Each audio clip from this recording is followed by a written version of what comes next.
विद्यार्थ्यांमध्ये जे गुणवैशिष्ट्ये आहेत ती गुणवैशिष्ट्ये पालकांना दाखवण्याच्या दृष्टिकोनातून आयोजित केलेल्या या वार्षिक स्नेहसंमेलनाकरता इथे उपस्थित असलेले संस्थेचे कार्यकारी विश्वस्त आदरणीय कमलेशजी भुता, त्यांच्या धर्मपत्नी आणि विश्वस्त देवांगी मॅडम, ज्यांनी हार्वर्डमध्ये शिक्षण घेतलं आणि दर्जेदार शिक्षण कसं द्यावं या संदर्भात इथे या शाळेमध्ये जे प्रयोग करतात ते माझे मित्र श्री शुभेंद्रू भुता, सौ तेजश्री भुता, माझ्या समवेत आलेले शिक्षक सेनेचे मुंबईचे अध्यक्ष श्री अजित चव्हाण, या संस्थेचे या शाळेचे संचालक श्री उमाकांत राऊत, मुख्याध्यापक माध्यमिकचे श्री सर्जेराव वैद्य, मुख्याध्यापिका प्राथमिकच्या सायली बोर्डे, इतर सर्व पालक बंधू आणि भगिनींनो, विद्यार्थी मित्रांनो आणि शिक्षक मित्रांनो,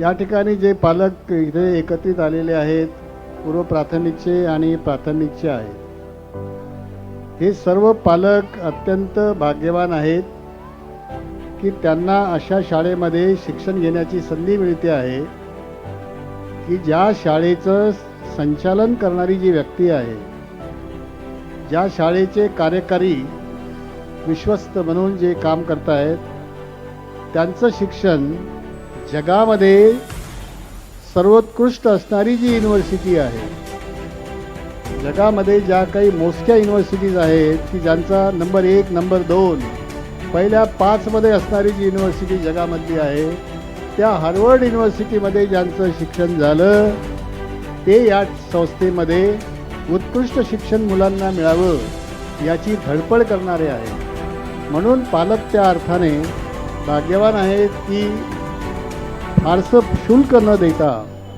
आपलं इंग्रजी माध्यमातलं शिक्षण विद्यार्थ्यांना मिळावं आणि त्याच्यामधून विद्यार्थ्यांचं भवितव्य चांगल्या पद्धतीने घडावं या दृष्टीने प्रयत्नरत असणारी ही संस्था आहे. म्हणून मी आपल्याला भाग्यवान समजतो आहे. मित्रांनो, ही संस्था मी अनेक वर्षापासून या संस्थेच्या संपर्कात आहे. 1993 पासून मी या संस्थेला बघतो आहे.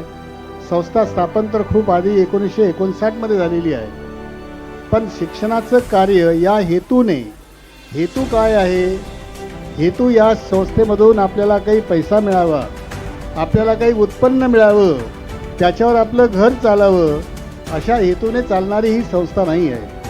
गोरगरिबांची मुलं जे आहेत त्यांना चांगलं शिक्षण मिळालं पाहिजे, दर्जेदार शिक्षण मिळालं पाहिजे, त्या मुलांचं भवितव्य उज्ज्वल झालं पाहिजे, त्यांचा भविष्यकाळ चांगला झाला पाहिजे, त्यांना उत्तम नोकऱ्या मिळाल्या पाहिजेत, वेगवेगळ्या प्रकारच्या पदव्या संपादन करता आल्या पाहिजेत, अशा प्रकारची व्यवस्था. आणि याच्याशिवाय इतर गोष्टी ज्या आहेत, केवळ शिक्षण म्हणजे तुम्हाला जे काही अभ्यासक्रम शिकवला जातो तेवढ्यापुरतं मर्यादित न ठेवता या विद्यार्थ्यांच्या अंगी असणारे जे गुण आहेत त्याचा विकास झाला पाहिजे. ज्याला गाता येतं त्याला गाण्याचं प्रशिक्षण मिळालं पाहिजे, ज्याला कविता करता येते त्याला त्याच्यामध्ये प्रोत्साहन मिळालं पाहिजे.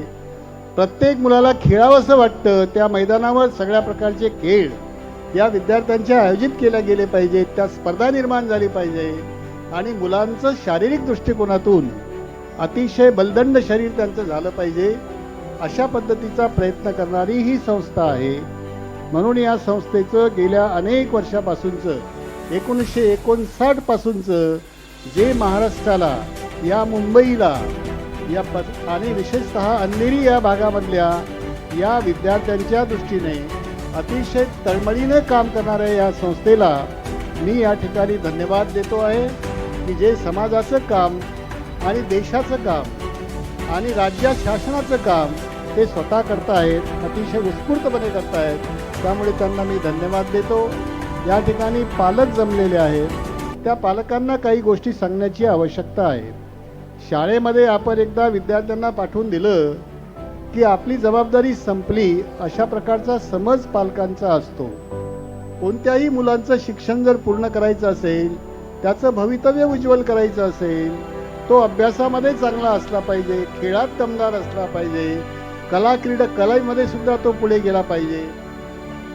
ही जी जीवनाची वेगवेगळी वैशिष्ट्ये आहेत, या सगळ्या स्तरावर आपल्या मुलांना जर पुढे आपल्याला न्यायचं असेल तर त्याकरता केवळ शाळा जी प्रयत्न करते आहे ते पुरेसे नसतात.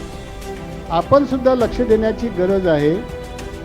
जर शिक्षकांनी तुम्हाला गृहपाठ तुमच्या मुलाला दिला पाहिजे, तपासलंच पाहिजे की आज शाळेमध्ये काय झालं. या ठिकाणी भगिनी मोठ्या संख्येनं आहे, पालक म्हणून भगिनी आलेल्या आहेत. त्यांनी मुलांना हा प्रश्न विचारला पाहिजे की आज शाळेमध्ये काय घडलंय, काय शिकवलंय. तुम्हाला त्या विषयाच्या संदर्भात माहिती नसली तरीही ही माहिती घेणं आवश्यक आहे की मुलाचं शिक्षण शाळेमध्ये झालेलं आहे. त्याशिवाय हे पण विचारायला पाहिजे की बाबा रे, घरचा काही तुला गृहपाठ दिलेला आहे का, काही प्रश्न तुला घरून तयार करायला सांगितलेले आहेत का, हे पण विचारलं पाहिजे. आणि अशा पद्धतीने शाळा आणि घर या दोघांच्या माध्यमातून आपल्या मुलांचा विकास होत असतो. त्या दृष्टीने पालकांनी ही गोष्ट एक लक्ष ठेवण्याची गरज आहे. आणि तुमचं जे ध्येय आहे, तुम्हाला जे वाटतं की माझ्या मुलाने आता हेच वय असं आहे की ज्या वेळेला मुलांच्या डोक्यामध्ये कुठली तरी महत्त्वाकांक्षा ही निर्माण झाली पाहिजे. याच वयामध्ये प्राथमिक शिक्षण घेत असतानाच मुलाला वाटलं पाहिजे की मी काहीतरी इंजिनियर होईल, मी काहीतरी आर्किटेक्ट होईल, मी काही प्रशासकीय अधिकारी होईल, न पेक्षा मी काही राजकारणी होईल, काय वाटेल ते. हे डोळ्यासमोर तुम्ही ध्येय मुलांच्या मनामध्ये निर्माण करण्याची ईर्ष्या या मुलांमध्ये निर्माण होणं आवश्यक आहे. ते हेच वय आहे. या वयामध्ये मुलांच्या मध्ये तशा प्रकारची एक उत्कंठा निर्माण झाली पाहिजे, महत्त्वाकांक्षा निर्माण झाली पाहिजे. त्याच्यावर आपलं मत थोपवायला नाही पाहिजे. त्याला काय आवडतं. बरेच देश असे आहेत की ज्या देशामध्ये मुलांची ओळख सुरुवातीलाच केल्या जाते की त्याची आवड काय आहे, त्याला काय चांगलं वाटतं, त्याला खेळावंसं वाटतं, मग त्यात त्याला प्रगती त्याची झाली पाहिजे. या दृष्टिकोनातून पालकांनी लक्ष द्यायला पाहिजे. तुम्हाला नाव माहिती असेल पी.टी. उषाचं. पी.टी. उषा जागतिक स्पर्धेमध्ये तिचा थोडक्यात सुवर्ण पदक हुकलं होतं. पण तिच्या बाबतीत काय घडलंय, गरिबा घरची मुलगी होती. पी.टी. उषा केरळची गरिबा घरची होती. तुमचे जसे आता या ठिकाणी बरेचसे पालक असतील की जे या ठिकाणी चांगलं शिक्षण मिळतं आणि कमी पैशात मिळतं, पण आपल्याला काही जास्त झळ पोहोचत नाही. अशा प्रकारचे जे पालक आहेत त्यांनी ऐकावं असंही उदाहरण पी.टी. उषाचं आहे की पी.टी. उषा ही गरीब घरामधली मुलगी होती, पण तिला ओळखलं एका बालकृष्ण नावाच्या शिक्षकाने की या मुलीची आवडच वेगळी आहे. या मुलीला धावावंसं वाटतं. ही 9 वर्षाची आहे, पण 11 वर्षाच्या मुलीसुद्धा तिच्या मागे पडत आहे. तिची चाल वेगळी आहे, तिचं धावणं वेगळं आहे, तिच्यामधला जो स्टॅमिना आहे तो भरपूर हिच्यामध्ये आहे. हे एका बालकृष्ण नावाच्या शिक्षकाने ओळखलं आणि त्याने आईवडिलांना सांगितलं की बाबा रे, तुम्ही या मुलीला माझ्या शाळेतून काढा आणि ज्या स्पोर्ट्स स्कूल आहे, ज्या ठिकाणी खेळाचं शिक्षण देतात आणि अभ्यास पण करून घेतात, अशा स्पोर्ट्स स्कूलमध्ये या मुलीचं ॲडमिशन करा असं सांगितलं. पी.टी. उषाला तिथे पाठवलं आणि तिने पूर्ण देशामध्ये आपल्या भारताचं नाव हे मोठं होईल, लौकिक मिळेल देशाला, अशा प्रकारचं नाव तिने कमावलं. हीच पद्धती आपण सुद्धा अनुसरायला पाहिजे की आपल्या मुलांना काय आवडतं, कशामध्ये त्याची रुची आहे ते ओळखून मुलांच्या बाबतीत आपलं स्वतःचं मत न थोपवता त्याची आवड निवड लक्षात घेऊन आपल्या मुलांना घडवण्याचा प्रयत्न आपण सगळ्यांनी करायला पाहिजे. शाळा आणि घर हे दोघंही मुलांवर संस्कार करण्याकरता हे कारणीभूत ठरतात. ते आपण लक्षात ठेवण्याची गरज आहे. आजच्या दिवशी तुम्हाला सगळ्या पालकांना, या ठिकाणच्या शिक्षकांना, इतकं उत्कृष्ट काम करणाऱ्या शिक्षकांना, मुख्याध्यापकांना आणि पालकांना सुद्धा मी आजच्या दिवशी शुभेच्छा देतो आणि या ठिकाणी थांबतो. धन्यवाद.